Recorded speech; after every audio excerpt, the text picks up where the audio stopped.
salam tout le monde. Discutons entre nous, sur ce que dit le Saint-Coran, à propos de la forme de la Terre. S'il y a un problème avec la Terre sphérique dans le Saint-Coran, c'est le mouvement de la Terre. Il n'est cité nulle part. Dans les Saintes Écritures, il n'y a aucun verset qui dit que la Terre est en mouvement.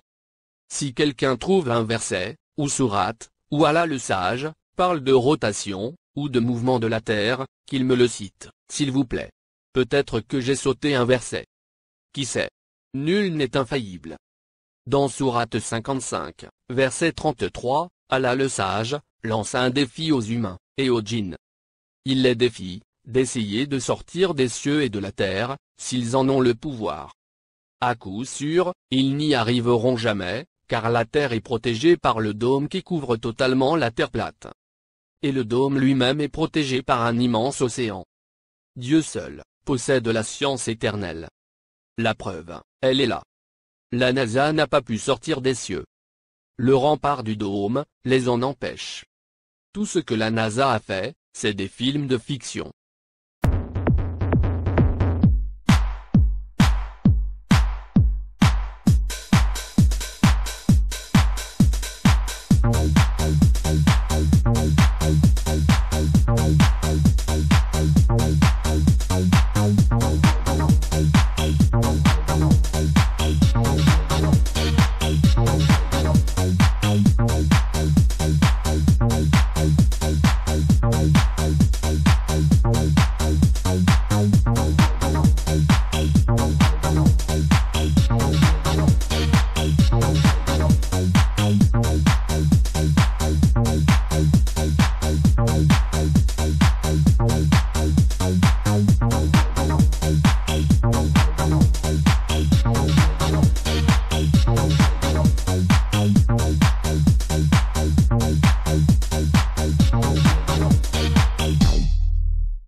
Dans sourate 39, verset 5, Allah dit, il enroule la nuit sur le jour, et le jour sur la nuit.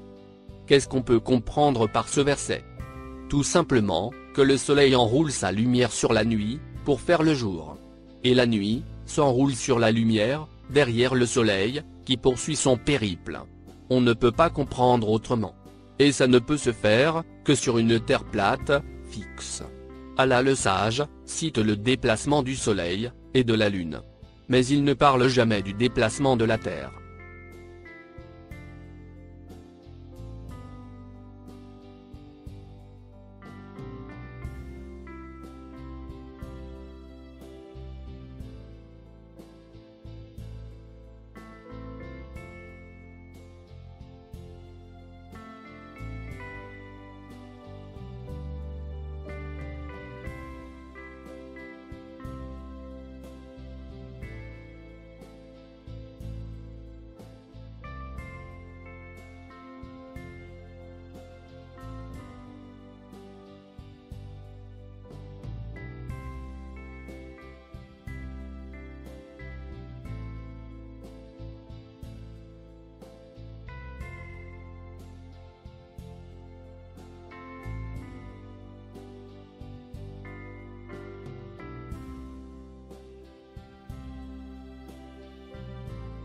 Dans la sourate 79, verset 28, Allah le Sage parle du dôme. Il dit, il a élevé bien haut sa voûte, puis l'a parfaitement ordonné. Selon ce verset, la voûte, c'est le dôme, qui protège la terre de l'espace extérieur.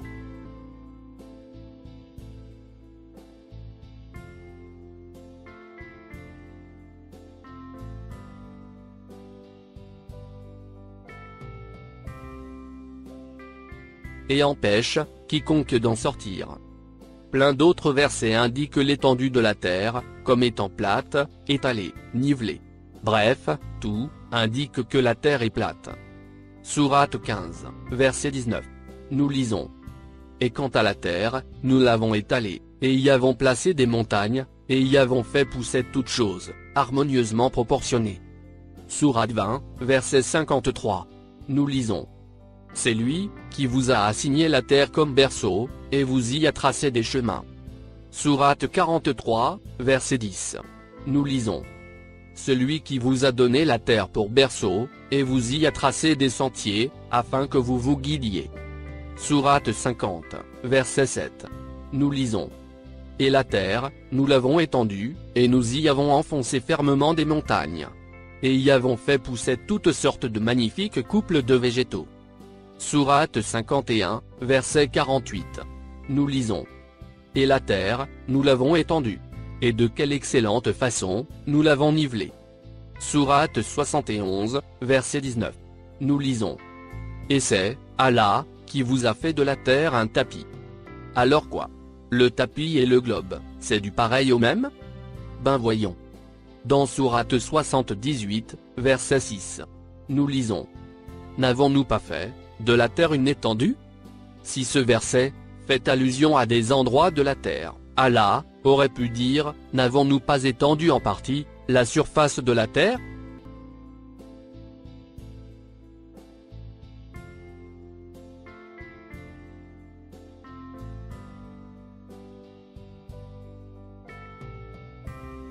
Vous voyez? Encore une fois, Allah le sage parle de la terre en général, et non d'une partie de sa surface. Dans Sourate 79, verset 30. Nous lisons. Et quant à la terre, après cela, il l'a étendue. Lisons encore une fois. Et quant à la terre, après cela, il l'a étendue. Après cela. Pourquoi, Allah le sage, dit-il, après cela? Cela signifie que la terre avait une autre forme, au préalable, et qu'ensuite elle a été étendue. Il est question donc, de toute la surface de la terre. L'expression, après cela, définit bien, toute l'étendue de la terre, et non une partie de la terre. Le mot Korah, qui signifie globe, n'existe nulle part dans le Saint-Coran. Et enfin pour finir, il faut comprendre une bonne fois pour toutes, que dans ces versets, Allah le sage parle de la terre en général, de toute son étendue, et non d'une certaine surface. Sinon, il l'aurait détaillé. Allah ne laisse rien au hasard. En dehors du Saint-Coran, la Torah, aussi, certifie que la terre est plate. Quoique l'Ancien Testament soit falsifié par les satanistes, il reste encore des versets authentiques dans la Genèse. Et on sait que la Torah, l'Évangile, et le Coran, sont la parole d'Allah le sage. Les vrais Torah et Évangiles. Bien entendu. Pas ceux, falsifiés par les satanistes. Il y a aussi des preuves irréfutables qu'on peut observer, avec un peu de bon sens. Et d'autres visibles à l'œil nu. Comme par exemple, quand vous voyez le soleil, avec des nuages devant, et derrière lui. La même chose pour la lune. Pouvez-vous croire vraiment, qu'on pourrait voir des nuages, derrière le soleil et la lune? Même si ces derniers étaient éloignés de 158 millions de kilomètres pour l'un. Et 300 000 kilomètres pour l'autre. Vous serez fou de croire ça.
J'en profite également pour signaler que la science moderne repose sur beaucoup de suppositions, dont plus personne ne prend la peine de vérifier.